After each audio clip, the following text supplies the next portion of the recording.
I don't know if people can ever see what's behind me. That's always the concern that I've left something out there that shouldn't be. But we've got all the important shirts there today. England bought in the £10 auction sale. Old Combined Nations All-Stars bought for £15 in the sale. Wakefield's first away shirt in Super League there, which came into possession of mine last week. So, is this resurgent Wakefield? Well, we're back now, aren't we? We're back. We are, where are we in the table? 11th. So that's exciting. I mean, I'm fully in favour of making it a 14-team Super League because then we'd be 3 from bottom rather than 2. No, 4. But you're joint 9th, aren't you? Yeah, with Warrington in crisis and Salford, who no one talks about being in crisis, but they're only, it's 4020 not live. We're very excited because we've got a guest on, an actual international rugby player coming up in a bit. I'll stick Shaun, Wane and Ellery Handley in as well because I spoke to them, and I may as well throw it in there because there was a bit of cross wires with Ellery, and I didn't want to correct it because A, he couldn't see me, and B, he's Ellery Handley. I was talking about the 1988 game between Great Britain and the rest of the world, which we won. And of course, Scully famously didn't get a cap for an Ellery Handley scored and captain Britain. But he thought I was talking about Europe versus Oceania in France in 1984, where Europe did not win and got hammered. But it's still a story, and it's a clip, so you can hear it from Ellery Handley talking about that in a bit. So has he forgotten about the Whitbread Hall of Fame in Alton? He must have done. I think everyone has. What is it? Have they knocked it down yet? It's been a while since I've been past there. And it was a pub, and I think it was a Chinese restaurant at one point. It's still there, I think, but not as the Whitbread Hall. But that's what that game in 1988 was for, to commemorate the opening of something that we still don't have. We don't have a physical Hall of Fame. We're like WWE in that sense, but our Hall of Fame has a bit more credibility about it. A lot more credibility about it, in fact. Except that we don't inaugurate anybody into it. Well, no, it's been in fact, I was at the last one. That's how long ago it was, pre-lockdown. Are they going to do anything for the World Cup year? There were plans, but who knows? I mean, COVID altered everything. I don't know who goes in next. I don't know. But congratulations to those who went into the Leeds Hall of Fame last week. Did you have a good night there, Phil? I'm sure you did. I mean, it's hard for me to say when you're involved in trying to organise it. So hopefully everybody did who was there. The feedback was really good. What I love about nights like that is you get to put in 2 people who would not otherwise have heard each other, would not be mentioned in the same sentence, but who stand on the shoulders of each other. So the first inductee was Stan Satterthwaite, who played 332 games at prop in the first great era. And at the same time, Jamie Peacock gets inducted, who played 289 games in the third great era. But without the 2 of them, there's no historical context. And so that's what I really like about nights like that it isn't just fating the modern day player. James Rowe, been magnificent that he's broken the appearances record for Super League. But the key phrase there is it's for Super League. And it'll never be broken, and he deserves to be ranked right up at the very top whenever we talk about the greats of the game in any era. But there has been more rugby than just Super League, and I think Hall of Fame are there to so everybody who sat in the room would never have heard of Stan Satterthwaite before his profile was read out to them. As it happens, he's a really, really interesting sporting family. His father played for Arsenal. Won a championship with Liverpool and scored the first goal Arsenal ever scored in the first division. And that's his heritage. He was born in Woolwich because his dad was playing for Arsenal. You can't tell those stories in a Hall of Fame setting if you don't include that historical element. So I hope the people there enjoyed it. There were 300 people in the room, and there was absolute silence while the Hall of Fame inductees were put in. The current squad were there, and I think they got some benefit out of seeing where they sit in the pantheon of greatness. And for the young kids, it perhaps gives them something to aspire to. So yeah, I believe it was a great evening. Good stuff. 454, isn't it, for James Roby, plus games for England and whatever, and cup games and stuff that don't count in Super League. The record, as you say, which will never be broken, much like all these records from the olden days, 928 for Jim Sullivan. It's a good job the Rugby League Record Keepers Club website is so easy to navigate. But when they used to play 1921 and 1940, there was a war in between. What's going on? Well, they used to play 48 fixtures a year as a norm. So, whilst one of the things we will no doubt talk about is the international weekend undermined by the number of fixtures that we play, it's 27. plus some cups. So, for James Roby to be up there, and 500 and odd, 520 odd combined appearances, and still going and still talking about maybe playing for another year and perhaps even being a World Cup pick for Shaun, Wane. Fantastic. Whatever accolades he's got. The other thing that I think is great is that James Roby is not a player who would ever accept an accolade. But this weekend, he had to have some. He had to have people coming out saying how great he was. He had to have a guard of honour. He had to acknowledge after the game that all people wanted to ask him about was breaking this record. And if for one day he realised the pedestal that everybody, but particularly St Helens fans, put him on, that's great, because he's just ridiculously modest about his achievements. And he got the Man of the Match award, which was wholly predictable. Would have been massively odds on with the sponsors, but I don't know if he had a good game or not. I know he scored a try. Yeah, that's good enough, isn't it? Yeah. Look at some of these old records: 22 goals in a game, 2,867 in a career, both by Jim Sullivan. Although Tom Hemingway, I don't want to give him no credit for Blackpool Panthers against Gateshead in the Championship 1 in 2010. So he could have broken that record. 11 tries in a match is the most in a game by George West of Hull Kingston Rovers versus Brooklyn Rovers. Known as Titch. I wonder if any of them were thrown out to him wide. I don't know. And of course, the most in a career, Brian Bevan's 796. Not even Martin Afire off of the telly, off of TV's Pointless, could get close to that. Another win for St Helens against Hull KR. Probably Titan, you may think, beforehand, 26-18. But a win, nearly 10,000 there on a Sunday afternoon, which is a rarity for St Helens to play, or they're meant to play on a Sunday afternoon. He says, correcting himself. But a win is a win, and they remain top. They're not spectacular, but they're still top of the table, and they're 4 points clear as well, which I don't think I'd realised until I looked at the table. I thought it was a bit close on that, but no, they are clear at the top of the table again. I think the important thing from that game is not necessarily St Helens. They're dealing with some injuries at the moment, and every club will. And we did say that. And clearly, Lewis Dodd, who signed a new contract, and that's great news. He was so influential in those early games of the season that is going to be difficult to replace him. But I think the important thing from that game was it's a resurgence for Hull KR. That there was a worry.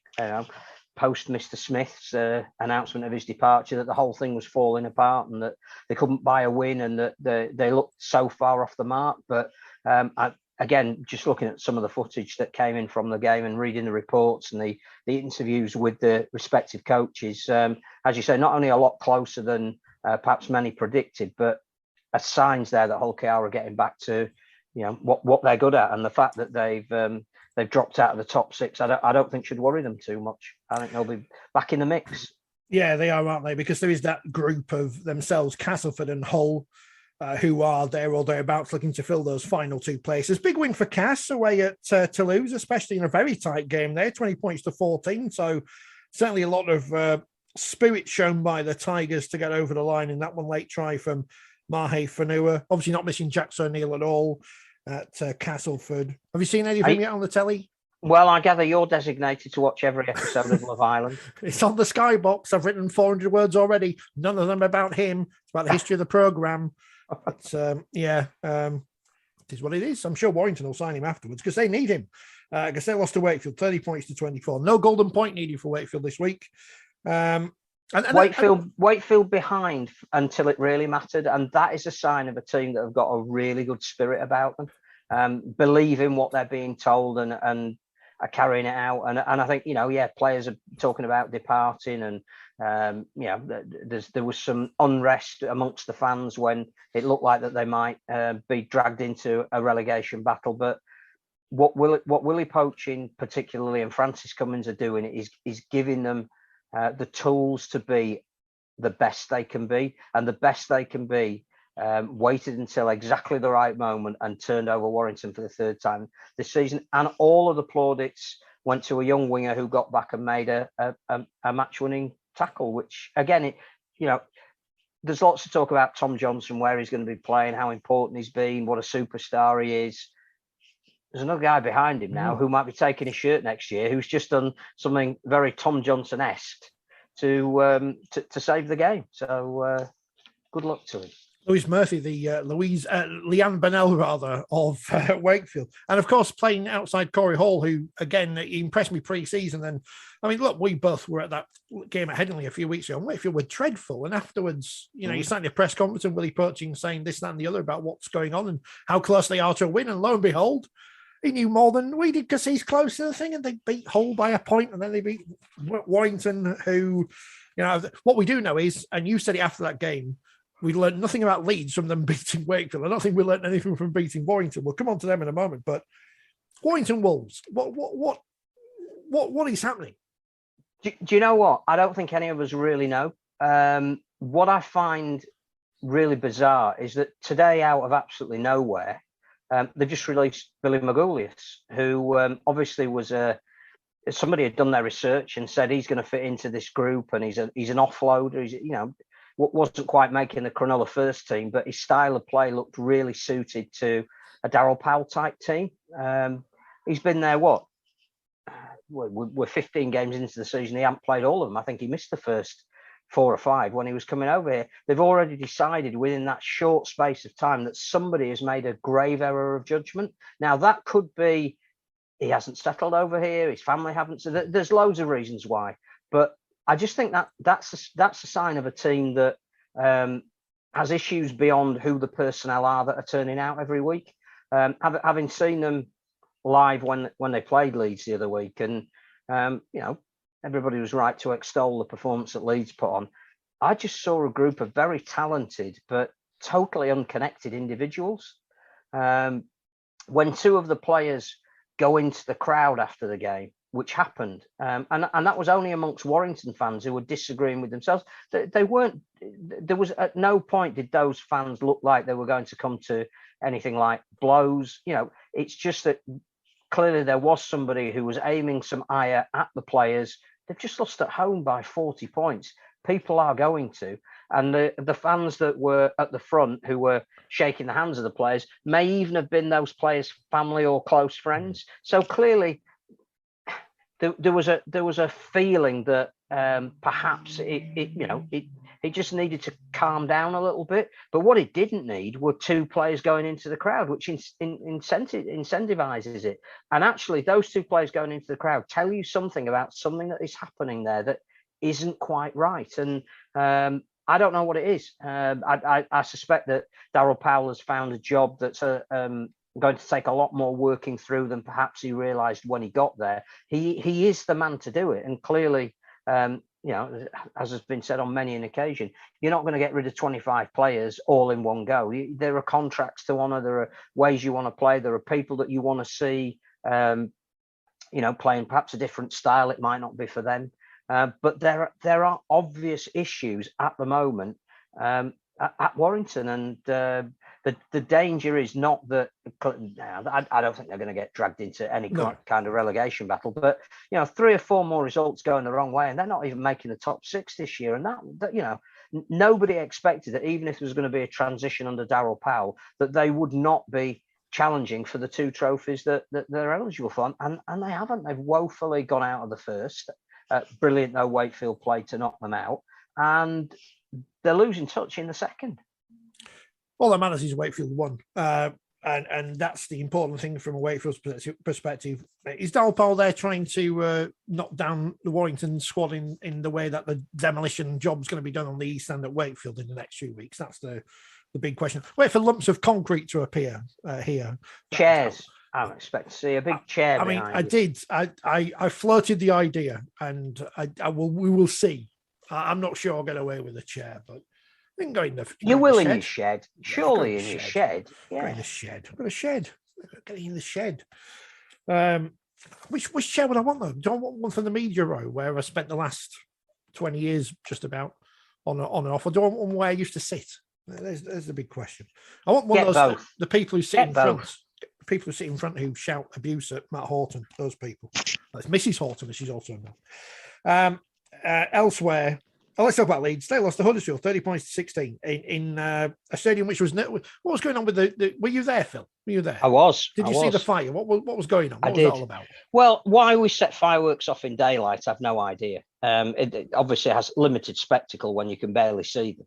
But clearly some of them, you know, the scrubland behind the ground, some of them went into that area, and then smoke started appearing. And there was almost as much interest in the fire brigade being called as there was in Huddersfield's brilliant opening 22 minutes, which effectively won them the game. To quote Danny Baker, I think he said about fights on football pitches on one of his videos, he said only a fire at a carpet warehouse has a stronger emotional pull on people. So anytime there's any kind of excitement like that, it's it's like pointing at planes and helicopters and things. But a good win for Huddersfield, you know, 30 points to 16. Jermaine McGillivray celebrating his international retirement with a try. I suppose he wasn't called up for the Combined Nations All-Stars.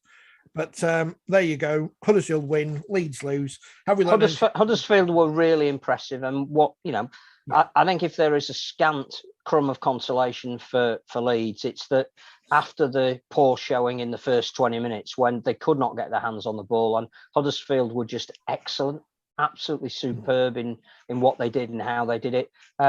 Once Leeds had settled, they actually scored more points than Huddersfield and showed a great deal of spirit. So there's something there for Rowan Smith to build. And they are not a top four team at the moment, clearly by virtue of the league position. They're not going to beat a top four team at the moment. But I think what they showed after that first, I think it's 26, 27 minutes when Huddersfield for 22-0 up, there's something to build on there. I do think they missed Cruz leaving hugely as well, who pulled out on the afternoon of the game with illness. But by the same token, don't talk about Leeds. Talk about how good Huddersfield are at the moment. They had some players missing. They have gone from the narrowest of defeats in a cup final, which psychologically would be enormous to get over, to go over to Catalan and win there, and then to go back to their home stadium with a really decent crowd again on a Friday night, because it wasn't on telly, and I think it's 6,500 there, which, you know, build incrementally on what they're doing on the field, off it as well, and to play as well as they did, and to reward those home fans that had perhaps been to Spurs and seen them narrowly lose with a convincing home victory. Then brilliant. Yeah, Ian Watson, who had to watch it on his own because he was isolating. It was like Marcelo Bielsa spying on Derby, sitting there with his binoculars behind the posts. They have got a real sense of belief about them, and I think it's been written a bit on social media when the season started, and perhaps even 6 or 7 weeks into the season, we thought, yeah, who really is going to stop Saints? Dragons, you know, they're probably the nearest, and they didn't start the season as well as they could with that defeat at St Helens, but they've gradually shown that there's definitely something that they've learned from losing in the grand final last year. We've seen Wigan and what Matty Pete's done, and again, this word culture that he's now brought back into the team, the fact that they've won the cup, you'd say, yeah, you wouldn't rule them out in a one-off. I think you've got to throw Huddersfield into that mix. We have 4 clubs, any one of whom, as we stand at the halfway point, you could make a case for winning a grand final. And the fact that Huddersfield are being talked about in that company is a huge credit to Ian Watson and the players there. 5 points clear of Hull. I certainly wouldn't back against Huddersfield getting to Old Trafford. I don't know if I back them to win the grand final, but I certainly wouldn't back against them getting there. Hull FC, who are below them in the table, that 5-point gap, they went to the Catalans and were hammered 36 points to 8. There was a debate on one of the Rugby League forums on the internet this week. Who's got the worst value for money halfbacks? Is it Warrington or is it Hull? Well, you probably say Warrington because they're low in the table, but whatever's happening at Hull, again, they, much like Lee Radford's mentioned consistency a lot at Castleford, Hull are battling the same issue. 8 wins, 7 defeats, and obviously losing a big lead at Wakefield last week and losing in Golden Point. They're one of these teams who year in, year out, flatter to deceive, and whatever they do year in, year out isn't working. Well, until the Wakefield game, I think they'd won 5 on the trot. So you got the feeling that there was, again, this word momentum that nobody can define was with them. I think they've got a great pack and they've got some good backs, one of whom clearly now is not going to be playing for the next 12 weeks. And it becomes are they a one-man team? And clearly they're not, because you can't survive with just a one-man team. The worry, I think, at Catalan was they just didn't create enough. Clearly they're fit because they've got a lot of big men and it was 40 degrees and they didn't tire. They just didn't create. Now, whether that's an issue with their their halfbacks. Who knows? I think the fact that they've signed Jake Truman for next year says they're going to try and rectify that. But I think a lot of clubs are going to have some really interesting discussions with some of their players who are coming off contract at the moment, because there isn't the same amount of money around anymore. Post-COVID, post a lower television deal, whilst the salary cap has remained as it is, the clubs just can't spend the salary cap in some instances, where particularly they've got an owner who is bankrolling it. So you look at Hull and you think, are they going to have some issues with retaining the players that they want to play? One of the rumours coming out the other week was that Manu Mao wasn't going to re-sign with them. I still think he's got some mileage in him. I'm sure that if they're not re-signing him, it's a financial thing. It's not going to be a form thing. And if they are bringing in Jake Truman on a relatively large sum, then how does that affect the equilibrium in the dressing room, where, some people are being released because the pot isn't big enough anymore? So, yeah, interesting times for Hull. Wigan win away at Salford, which you would have expected, 30 points to 12. I have been long of the opinion that Salford may get dragged into it, but the fact that there is now a 6-point gap between themselves and Toulouse may well be enough for everyone else above the French side to avoid. We're going to talk about the internationals in a minute, but yeah, it does seem that everything at the bottom end is pretty much sorted, unless Toulouse can put together a run of victories now. I think what we spoke about the last time we talked about Toulouse is they needed to win some games at home. They needed, teams flying out there in difficult circumstances, perhaps waking up early on the day of the game and all managing all that, and then going out in, huge temperatures and Toulouse doing what they did to St Helens and picking up. So that was the scenario on Sunday. Castleford flew out on the day of the game. It was 40 odd degrees. Toulouse were winning for a fair proportion of that game, but they couldn't get the 2 points. And I think that's the worry now, that they, unless they pick up some wins at home pretty quickly, they're already 3 wins short of 3 of the teams. It's going to be tough for them. Big win in terms of score in the championship for Batley over Newcastle, 58-18. Bradford beat Sheffield 30 points to 10 away at the Olympic Legacy Park, having been hammered by Fev on the telly on the Monday before. Halifax win at Whitehaven 24-12. Good comeback in terms of Widnes's performances recently under John Keir. 14-4 up at half-time, but somehow lose to the York City Knights 16-14. Barrow hammered Workington 58-0, and I think that is Workington done, isn't it? You would suspect. Mind you, they're only 3 points behind London, who jump out of the relegation zone, having beaten Dewsbury. Big result for them. 26 points to 18. The Dewsbury just appointed Liam Finn as their head coach, who, from what I hear about what he did with the juniors at Wakefield, was probably a good appointment. He should be one of those people who does turn into being a good coach. So obviously thrown in completely at the deep end there at Dewsbury in terms of their league position, but someone who you think if they do drop into League One would be a good appointment. My concern at the moment is the recirculation of the rumours about 210s and clubs starting to spend and try and position themselves for what may happen at the end of next year. I think we've seen that, Keighley have signed Eddie Pettiborn and Junior Sow. They're already 4 points clear at League One, and clearly somebody there is putting in sufficient money to say, look, at the very least, we need to be in the Championship next year. I think the same is true of sort of Dewsbury and Workington. If they go down into League One, will they come back, or will that be almost the death knell for the club? I think for the game, we've spoken about it 100 times. I think there is a talent pool within the Broncos that, this victory at Dewsbury this week, which probably is the result of the round, done with a lot of juniors again coming through the ranks, but that'll all dry up if they were to get relegated. If there isn't anything you can aim for, then what do you do? And whilst not wishing to plug in any way whatsoever the fact that there is a new 4020 out this very week, there is a feature about, is there a dearth of talent, and what do we need to do to try and stop that, and which areas do we need to go to make sure that kids are playing the game and not lost to it. And in fact, all being well, we'll be speaking to a Welsh international in the not too distant future who has travelled that route. Probably hasn't been in rugby league for more than a year.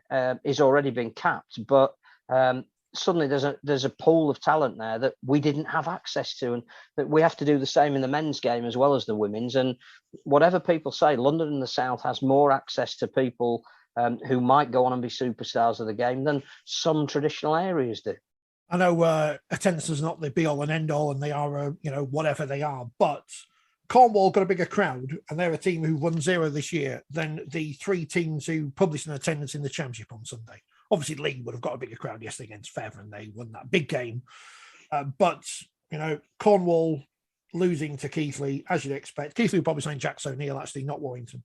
56-12. Hunslet beat North Wales. Big win for Hunslet, obviously, because we know North Wales have been going well. 30 points to 22.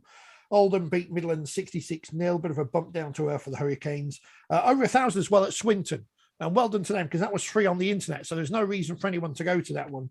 But they got over 1,000 there. Swinton 34, Rochdale 14. Another good result for the Lions, who I think are the only team we've had on this year who got on to success. And London Scholars, well, look at that. They've been on this programme now. They've won again at West Wales, 38-16. Their social media game at the moment is great. I can't work out who's doing that. But big fans of the Scholars. I think he's an Aussie. Must be. The only one thing I would say about League One is that if we assume that maybe Keighley aren't going to be caught and their ambitions now have been well and truly laid out, it looks as though we know who the 5 clubs in the playoffs are going to be. I don't, Oldham perhaps might have a say in that, and we may well get hate letters from them saying don't rule us out yet. But again, it's taking on a bit of an all too familiar look at the moment. Why did the Combined Nations call it Rangy Chase? He's good again. In Women's Super League, which kicks off at the same time as the International. Who comes up with these ideas? Bradford 52, Cass 0, Featherstone 54, Wakefield 10. These are not results you should have in what should be an even competition. Lee 8, Barrow 14 certainly is. There you go. Ireland beat Italy 36 points to 6 in Udine. Good result for Ireland. Isn't that their second international, something like that? So good stuff. We'll talk about the other internationals in a moment, because we've got to get to some interviews. In a moment, you'll hear from Shaun, Wane and Ellery Handley, because we've got the clips lined up, so you may as well hear them anyway. But first, we've been heading to Wales because they played England in the Women's International. And here's dual code international Rhi Parker speaking to us earlier this afternoon. Well, we're all enthralled on Sunday to see the action from Cross Keys, where England took on Wales in the latest Women's Rugby League Test match. And making her Wales debut, I think I've got this right now, is at Rhi Parker. You did make your debut at the weekend, Rhi, didn't you? I did, yes. Now, I was reading, you've only just come across Rugby League in the last 12 months. Did you expect to be playing for Wales within such a short period of time? No, in the last few months, I went across to a Cardiff Demons open day trial, started playing there, got involved through that way, and called up into the Welsh squad just a few months later. So, unexpected, but very grateful. I found it hard a long time ago when I was doing local radio, because I would cover rugby union occasionally, but as a rugby league person, I would always be thinking with a rugby league brain. How easy or how difficult is it to transition between the two codes, especially with such a short period of time? Yeah, so I think that's probably been the toughest challenge, just sort of learning the different tactics within league that you wouldn't do in union. So that's been the biggest thing to get my head around.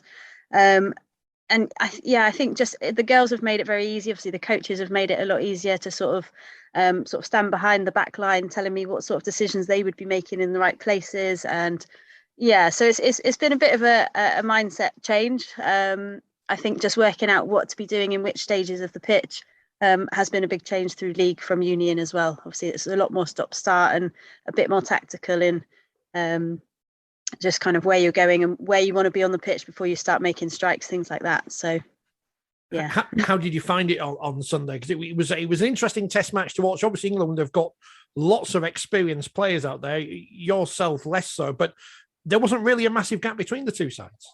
No, and we were absolutely buzzing as a squad, obviously, from where the girls were a year ago to where we are now. It was really good that we were fronting up and obviously making better decisions and showing kind of where we've come in the last 12 months.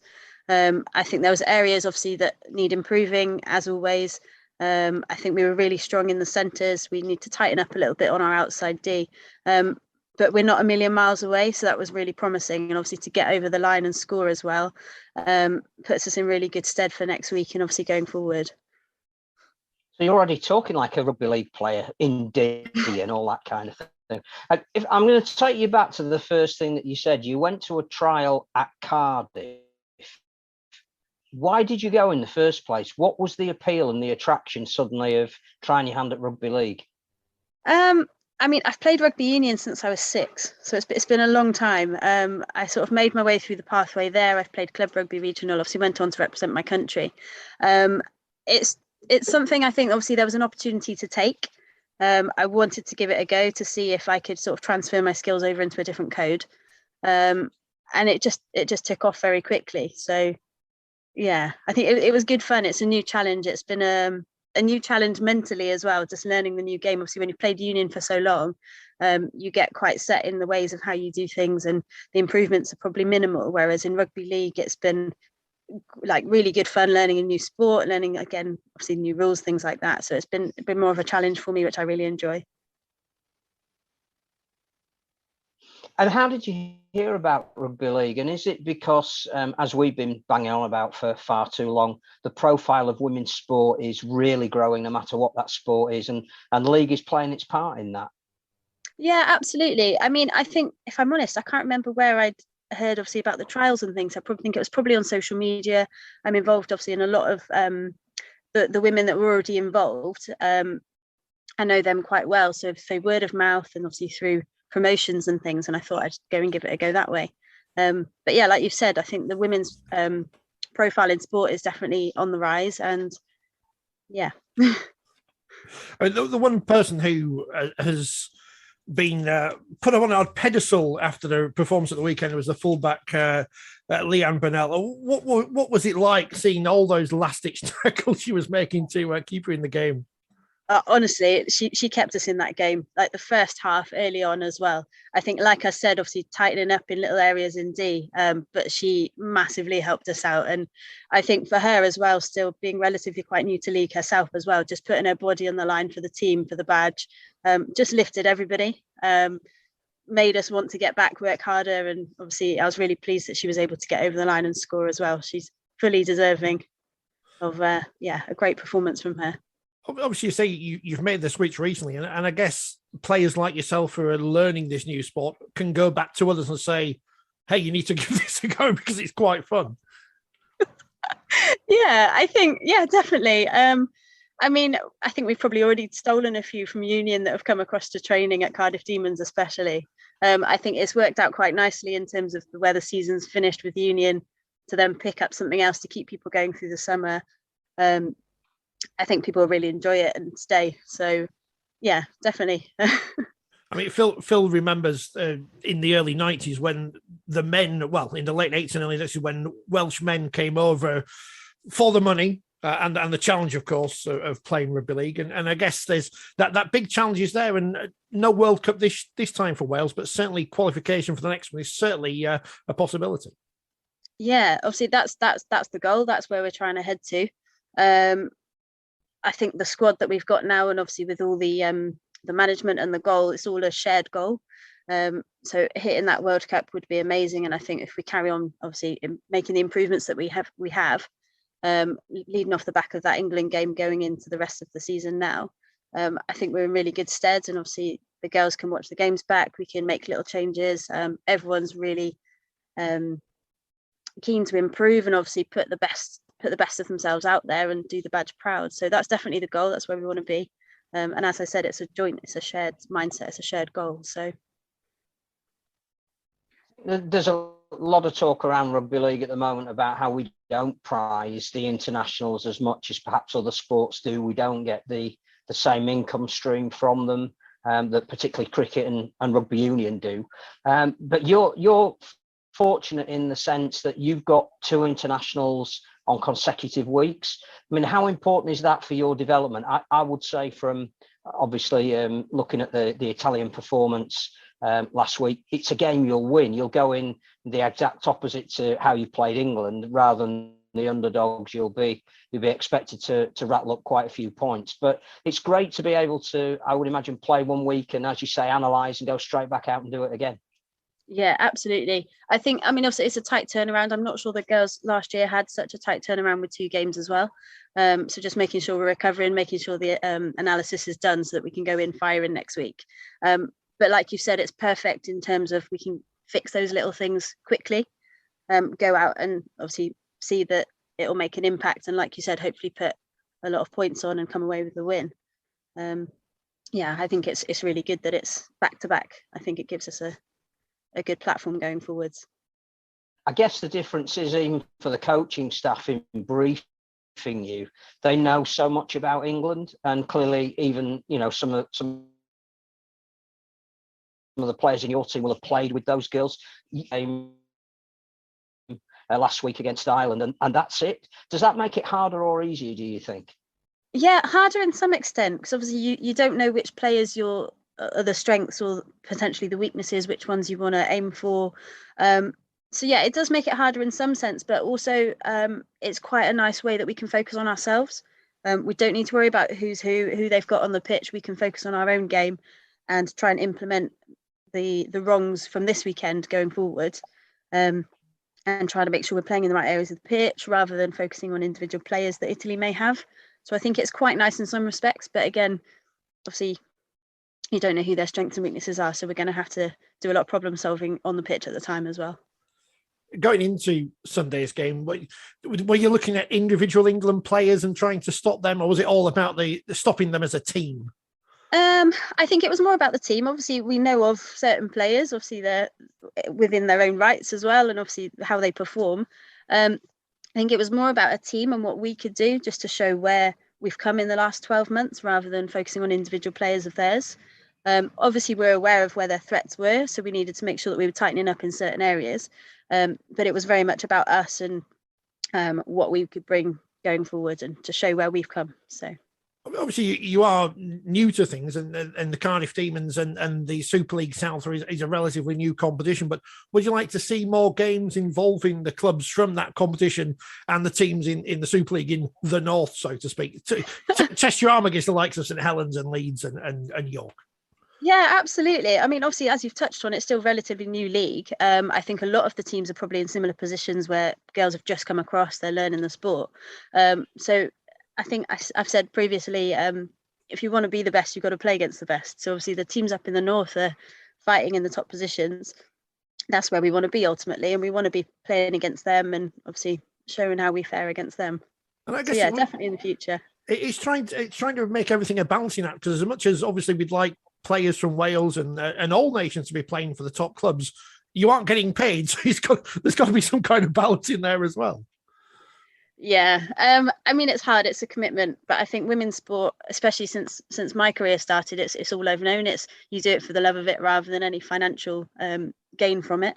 A lot of the girls obviously full-time jobs, we go to training, and you just balance, you just get on with it because you love it. So it's the passion for the sport and the want and the commitment to do well. Hopefully in the future, obviously that will be a financial gain, I guess. I mean, I can't see it being professional straight away, but I think obviously with the way the union game has gone, where everything's becoming a lot more professional now, and obviously contracts and players can actually call their job a rugby player. I think similarly across all of the women's sports, and obviously coming into league as well, that would be really good to see in the future.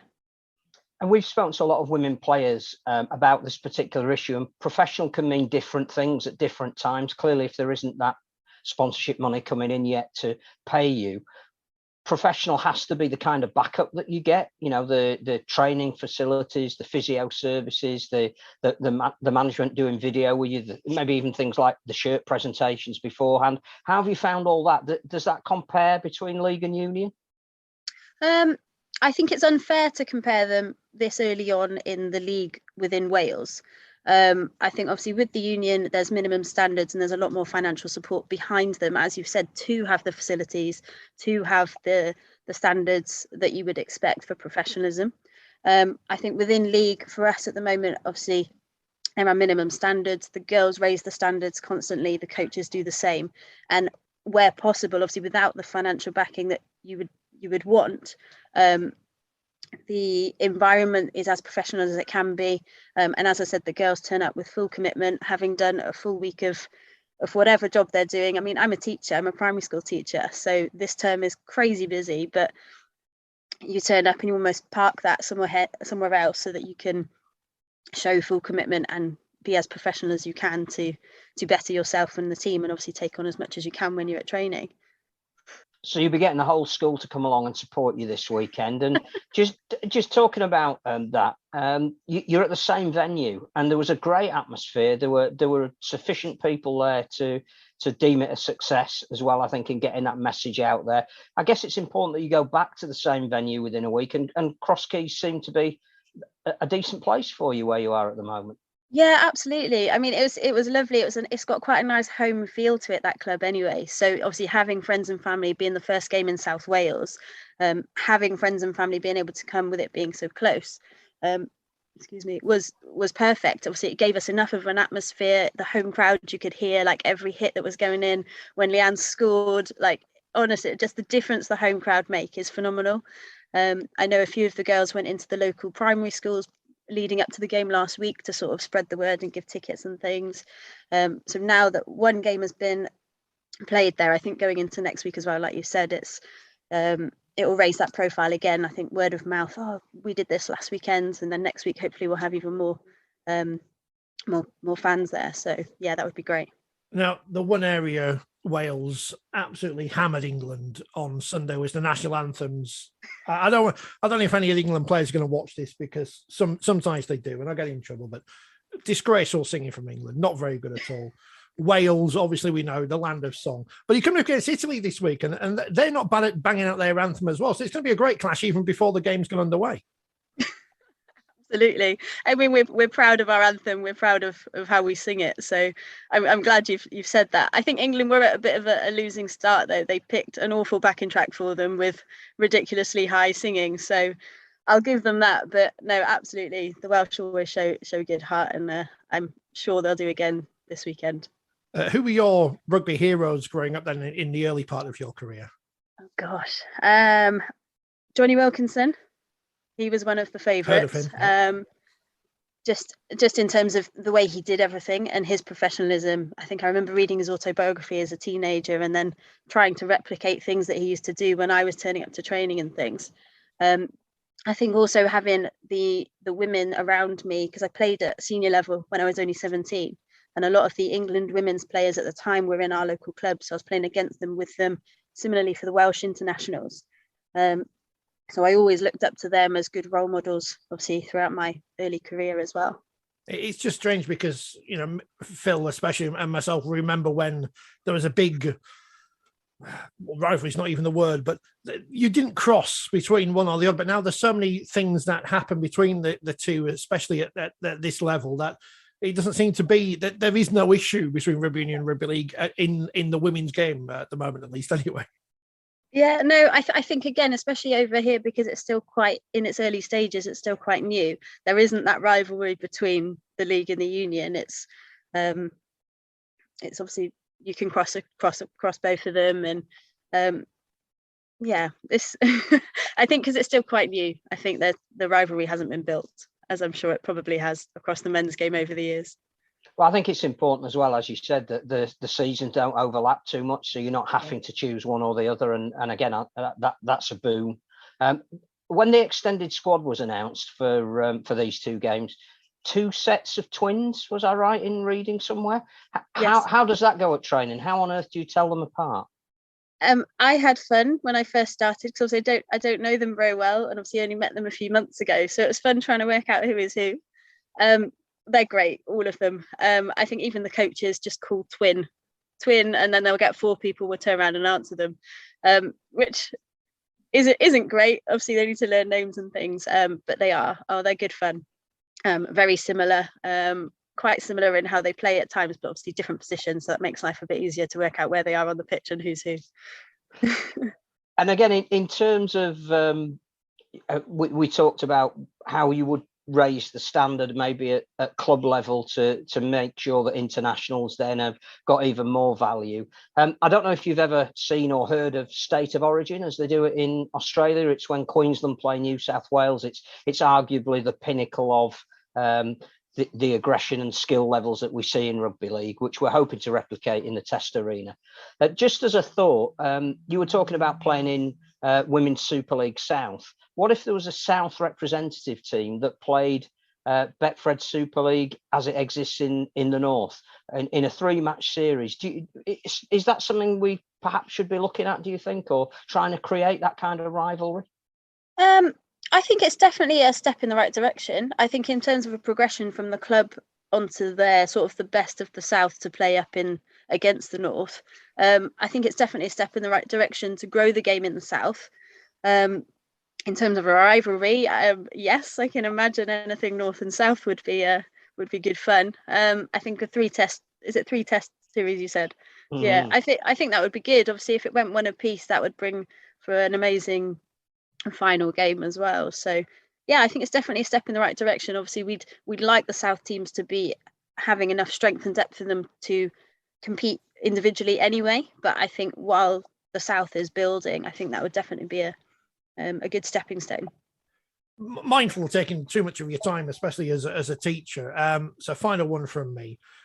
What do your kids think about things at school? Are they aware of your extracurricular activities, so to speak? Yes, they are. I'm very fortunate. I've got 19 boys in my class, most of which play rugby. They play rugby union, so they obviously knew about my background. They think it's hilarious to Google me and see what comes up. And they actually came along. We had our cup final for Llandaff North in the stadium just at the end of the season. So I actually had quite a few of them bought tickets and came and watched. So that was really lovely. And actually 2 of my little girls as well came along on Sunday. I didn't know they were coming, so that was a really nice surprise to see them in the grounds as well. They love it. I hope I'm an inspiration. I hope that they can see the work that goes behind it. I know the parents certainly do. So I think for the children growing up, especially the boys, they would all love to be playing for Wales. So I love the position I'm in and that I can show them what they can do to get there. They're gorgeous. So hopefully they'll all be here this weekend as well. I think that is, the final question to end it on, really. Do you see yourself as a role model? I mean, we've seen going to some of the Women's Super League games that now there is a core of young girls at all the stadia. They all run down and want autographs and selfies. They're now even starting to buy shirts and put names on the back of the women players that they so admire. Can you see that happening for you and for this Welsh team? Yes, I can. I think for me, I found it a bit bizarre. I think because obviously my job I was their teacher rather than a sporting icon for them. Whereas my teammates, I think it was easier for me to be like, oh my God, this person's coming in. But I didn't see myself as level with them because they knew me as a teacher. So the novelty wasn't there. But yes, definitely. And I think there's at least 1 or 2 children from all the previous classes that I've had that have gone on to represent in whatever sport they've done. And they'll thank me years later and say, oh, you did this, this or this. So at the time, I don't think I realised, but afterwards, it's really lovely when you get those comments, just in terms of inspiring them or being a role model. So hopefully these guys do too. Excellent. Rhi, thank you very much for your time. It is much appreciated. Best of luck for the match against Italy on Sunday. Is it Sunday? Sunday coming, Sunday. Yep. Make sure we get the right date. That's good. Best of luck for the singing and the rugby. And fingers crossed we see more from Wales in the very near future. Absolutely. Thank you for having me. No problem at all. Thank you very much for your time. That was brilliant. Thank you. Yeah, it was Oceania. I think it was in France, actually. Well, it's as you've said, it was some moons ago, and look, it was brilliant. I remember playing in that particular game, and obviously the Wally Lewis and all the rest of the boys who played in that team. I mean, we really got turned over at that particular game, but we learned some very good lessons and everything. And I learned a lot of lessons as an individual player, but to be so grateful to be playing with so many wonderful players and who I was able to rub shoulders with and share an 80 minutes with as well. But the memory of the loss always stays with me, as it does with every loss I've had in my career and everything. And I can tell you now to this day, I still dislike that loss. You played for Yorkshire as well, under a great man in Peter Fox, obviously a great coach and a legendary name in the sport. We're in the middle of Origin season, and it is that time of year where everyone talks about the return of Yorkshire, Lancashire. But with what you've said already, I guess you see this as a much better tool for the England coach in picking his international side. No question about. I think it gives them a pep up, all the players. They understand what's ahead of them and what lies ahead of them in the World Cup. They all know that they're going to play well. There's no question about that. And they also know that they're going to be facing some very stiff challenges. And because our boys in our squad and everything, they're not going to roll over. And and I'd be exactly the same in terms of if I was some years younger and I was in this particular squad of the Combined Nations. I can tell you now, there's no way I'm going to be turning up just to be giving just an England a run out. I'm playing forcefully and having a purpose about being in the Combined Nations side. Finally, from me, it's been a while since you've had a full-time coaching role, not necessarily wanting one in the future, but would you be open to, say, being a consultant at the World Cup coming up? Well, if in all honesty, I haven't even given it one thought whatsoever. All I've been doing is just concentrating on just the concentration on the combination side completely. I haven't given that one thought in the slightest. It didn't even cross my mind until you've just said it. But the thing with me is I listen to everybody, and sometimes some people make sense, and sometimes you may disagree with some people. So look, whatever the future holds, I'm comfortable either way. No problem whatsoever. My focus and concentration on is my 20-man squad here that we've got, and obviously dealing with the game what's coming up this weekend. Quick one about your opposite number. It's the first time he's coached in a while. What are you expecting from an Ellery Handley coached Combined Nations All-Stars this weekend? A team was very competitive. A team wanted to win. They will play a bit, but their desire to win will be very, very high. So we need to be on it. We need to be very passionate ourselves, which the team will. Me and Ellery do think very similar about winning. So that's going to lend itself into being a very, very intense game on Saturday, no question. On the back of that, obviously you played with him and against him. He's one of the great names in our sport, still a household name. What was he like to play with and against? Yeah, I played with some great players, unbelievably world-class players, but Ellery was the best. He was very, very competitive. His desire to win was through the roof. How he trained, he's just a really impressive bloke. And I played with Andy Gregg and Andy Platt and Shaun Edwards, some great players. But Ellery was head and shoulders above. Obviously, he's a strong-minded individual. Would you like him back in the sport on a more permanent basis? Yeah, I know there's a lot going on in his life, and I think it was a great move from us to get him to be the coach of the All-Stars. But I know he has a lot going on. Whether he's got time to delve into coaching full-time, I'm not sure, but it would be great if he did. Far too many positively speaking people on this programme, especially who speak better than everyone else. And Rhi Parker, including us. Very much so.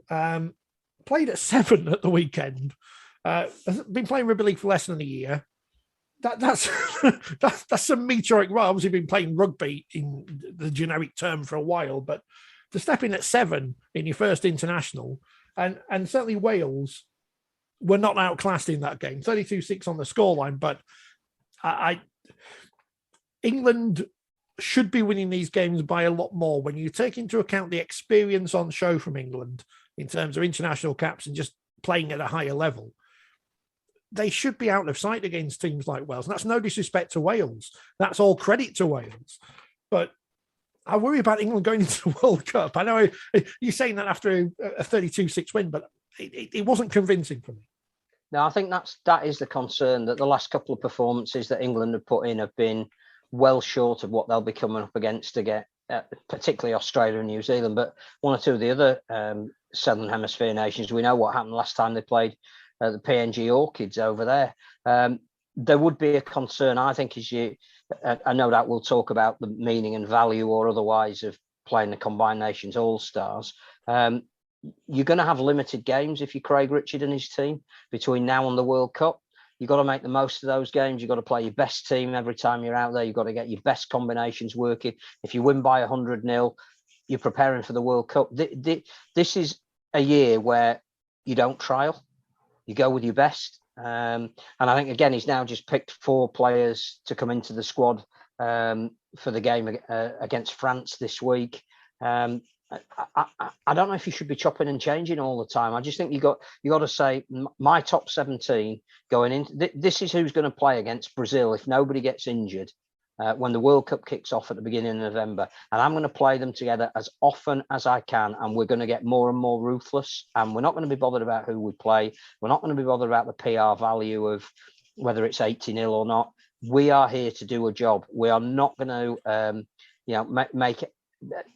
Detract in any way from the message that we want to put out, that we are genuine contenders for the World Cup. I think the problem they've got at the moment is they don't seem like that. England will get another chance against France, as mentioned, Phil. As mentioned by Phil, there are 4 new call-ups, all from the Leeds Rhinos, so that's good because they're good. I've seen them. But wasn't Danielle Anderson good off the bench? Oh yeah, she's great, isn't she? You knew, Phil. You told us ages ago. Is this program got to have a favourite Leeds prop? Is that part of our thing now? And the other one's retired. But you were always a Danielle Anderson fan, so she's from Wakefield, so there's that on her side as well. Double bubble. And as I mentioned last week, if you missed last week's show, well done to York. Wins in successive weeks over Leeds and St Helens. You can't knock that. Their big test is now to win something. Well, I would say again that if we were to give out the Woman of Steel at the halfway point of the season, there is only one candidate, and that is Tara Jane Stanley. Well, they don't ask me and they don't ask you, so it's all right. We can say whatever we want. England's men take on the Combined Nations All-Stars this week.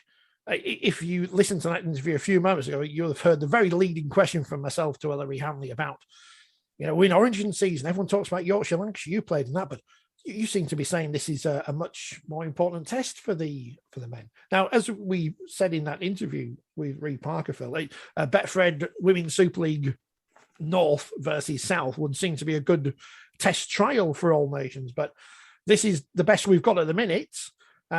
Although, is it? Because at the start of Ellery's press conference yesterday, he did mention the fact that it was a lot harder task to put together a squad of players than he perhaps expected. And the Dow Clark in there, famously of England.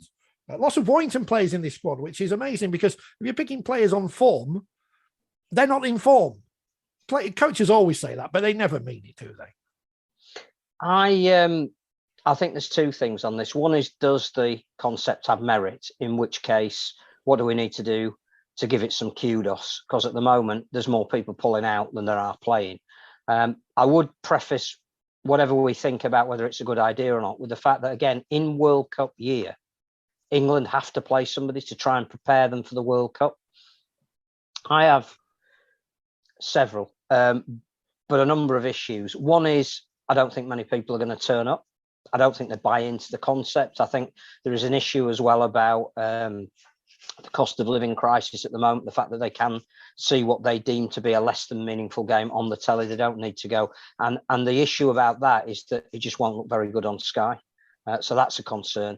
I think the other thing is, I'm all for a mid-season international weekend.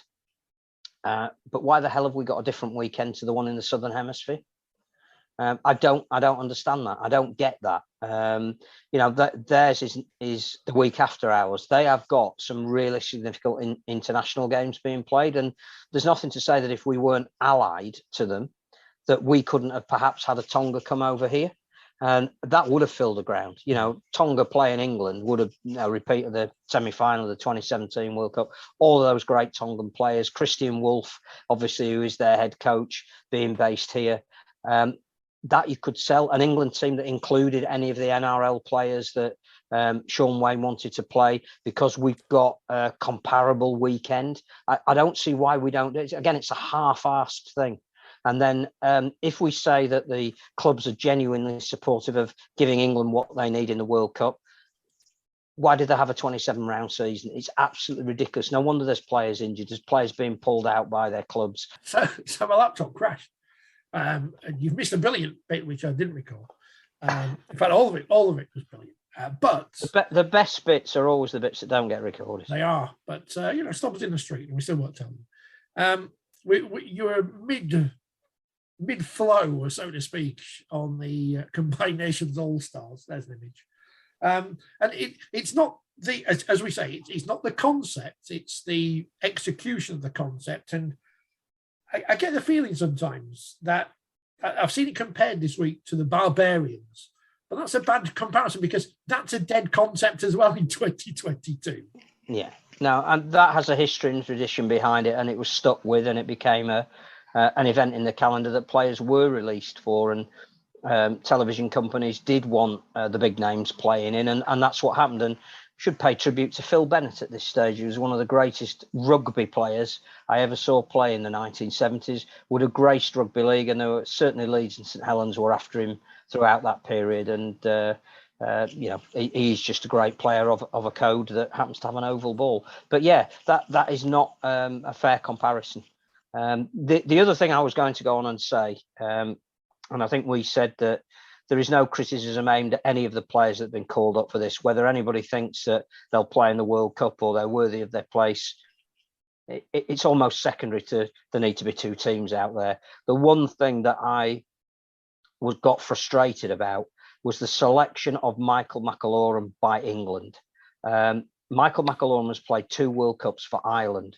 Ireland are in the next World Cup. England have a preponderance of hookers they can choose. In fact, there's 2 of them in the Combined Nations All-Stars. Whether it's Shaun Wane wants Michael McIlroy because he's going to play a certain way, he's the nearest he thinks he can be to Josh Hodgson, I don't know. All I'm saying is Michael McIlroy should be playing for Ireland. International Rugby League is undermined by not having fixtures where Michael McIlroy can play on a regular basis for Ireland. And England, in that respect, are no better than Australia, taking Pacific Island nations players, and we shouldn't do it. We don't need to do it. If we're serious about wanting an international game, and we want it to be strong and even across all of the nations that play it, which has value for everybody, if we do that, England should not be picking Michael McIlroy.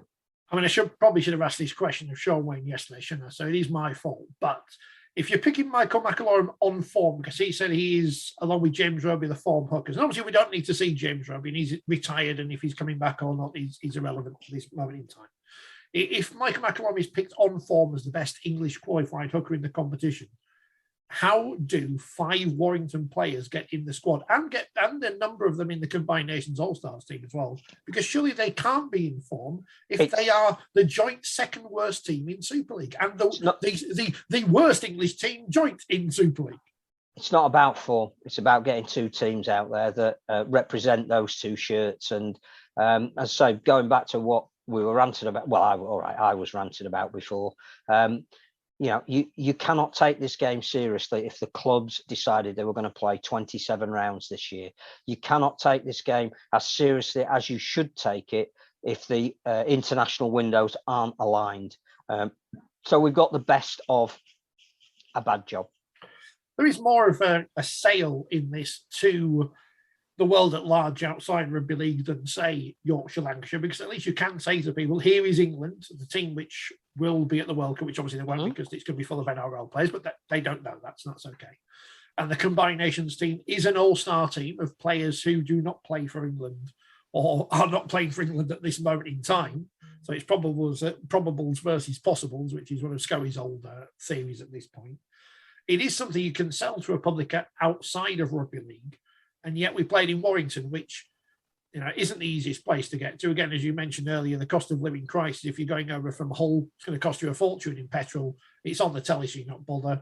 Is this a game where we can take it to somewhere random like Coventry or wherever, Birmingham? Do you know what? What I don't understand is I'm more excited about Wales going to Albi and playing France, and looking at a French team that's full of Catalan and Toulouse players, who Toulouse now have played half a season in Super League. They are going to be better opposition, France, already than we've seen them over the last couple of years. England should be going away to play France, and Wales should be playing Scotland, who don't seem to have a game. Now, you could do all of that again. If our international seasons across the hemispheres aligned, there needs to be meaning in these matches. I understand why England would perhaps not want to play France when they're going to have to play them in the group stage of the World Cup. That may not be part of Shaun Wane's ideal preparation. But I just think if we're going to be serious about international rugby league, then let's get some fixtures that are reflective of the strength of the respective nations, and everybody plays when we've got a window. I think it's brilliant that when we do it in the Southern Hemisphere in a fortnight's time, the first game of rugby league back in New Zealand after 2 years won't be the Warriors, it'll be the New Zealand national team playing Tonga. It'll be a hugely colourful occasion. It'll be sold out. Again, there's a women's game on as a curtain raiser to that. Fantastic. That's how we should do it. If the Aussies want to play Origin at this time of year, that's absolutely fine. But we need to be a lot more serious about international rugby league if people like IMG are going to be able to invest more money into the sport, as we hope they will, because it's the internationals that they can sell. It's not so much the club game. And if you are IMG and you are watching all this, don't listen to people who write letters into the League Express. Don't listen to them. 5:45 kickoff. I'm going to miss it because I'm working, which is a shame, but I will catch up with it afterwards, because no doubt there'll be extensive highlights on the social media, as there will be for England versus France, which hopefully kicks off just before my break. So I'll be able to watch about half of that game. And people now be wondering, well, how can you work and be on North Derbyshire Radio at the same time? It's a gift. The gift that keeps on giving. Don't tell bosses. But yeah, it should be good. Do we know if any of the other internationals are being broadcast? Obviously, the England-France wheelchair international is on Sky on Sunday, which obviously, again, will be great. And looking forward to that one again. I'll have to catch up. But France, Wales and Wales, Italy in the women's game, are they being shown anywhere? Are we randomly putting them on the internet at the last minute? France, Wales will be on the BBC Red Button, I am led to believe. Well, that's good, then. They showed the Australian football team the other day, so they'll show any old stuff to the BBC these days. So that's good, because that, as you say, that's a proper international with caps and everything. Yeah. It's a test match. It's a test. It's for world rankings. That's the other thing, that if we want the world rankings to be meaningful, and everybody knows that Australia being fourth is not representative of their standing on the field. It's representative of the fact they don't play any bleeding games. But obviously, if we want more games and we want the world rankings to be meaningful, we want the Golden Boot to be meaningful, we want the World Cup to have buy-in, then for goodness sake, play proper test matches. Am I getting carried away? No. I think it's fine. Because that's the kind of thing that the BBC will show is internationals. The Wales England thing was a headline on their website. There was a story about. I think it was New Zealand women played USA in rugby union, and that was a story on the BBC website, which I couldn't understand why, because it has no reference to or relevance to Britain. But it makes sense. It's international. I mean, we've got these, football friendlies at the moment that are, I don't know, branded as something else, but because they are on national television and radio, they're getting a lot of coverage. Whether they're meaningful or not, it's because they're internationals. There are some people that will only watch international rugby league, they feel, or international sport, because they feel an instant affinity to it. They're not going to pick a club team and watch every week, but you tell them that their international team is on, they'll watch it. I want tickets to the semi-finals of the Women's Football Euro, so I'm looking forward to going to Milton Keynes in July. I don't know what to say, but that's just some drinking pop. I don't even drink. But you see, you're looking forward to it because it's an international event.